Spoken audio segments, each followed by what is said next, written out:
I'm joined by a face very well known to those of you who are familiar with LifeSite, Bishop Athanasius Schneider. Bishop Athanasius, thank you so much for joining me. I wonder, would you lead us off in a prayer to start with? Yes. In nomine Patris et Filii et Spiritus Sancti. Amen. Ave Maria, gratia plena, Dominus tecum, benedicta tui mulieribus, et benedictus fructus ventris tui, Iesus. Sancta Maria, Mater Dei, ora pro nobis peccatoribus, nunc et in hora mortis nostre. Amen.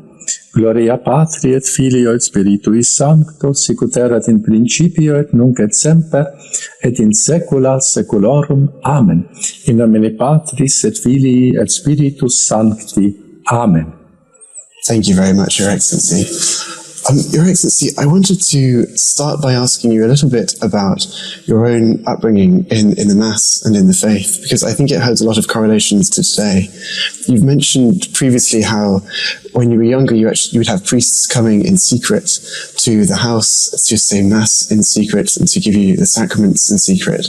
I think in light of the recent restrictions on the traditional Mass, many Catholics are not quite experiencing perhaps the same level of persecution in one sense, but they are finding it that there are more similarities in their difficulties in finding the traditional Mass. I wonder if you'd have any advice or any words for that now.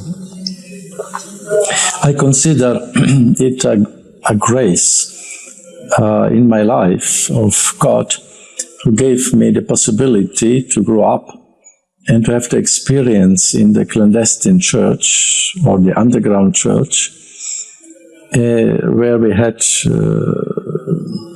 hidden masses with holy priests, and this situation helps us to treasure ever more the Holy Mass, this greatest treasure which God left us, Jesus Christ here on earth.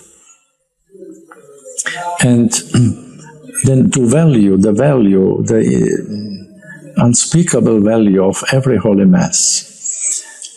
And now, as you mentioned, we are in a situation very rare in the history of the Church, where faithful Catholics are not more persecuted by the enemies of the Church from outside, but are in some way marginalized and restricted and despised because of the only one reason, that they want to be faithful to the form of the Holy Mass, which their fathers and grandfathers, ancestors celebrated and participated in.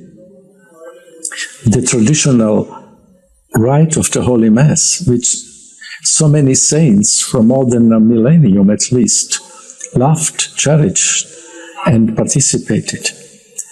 And now they are forced in some way to do long trips to find this venerable form of the Holy Mass of the saints, or to celebrate some priests in a kind of semi-clandestine form. But I would like to encourage all the faithful and the priests, please remain faithful to the venerable Mass of the saints of the millennium, old venerable form of the Mass of your ancestors, of those who brought you the faith.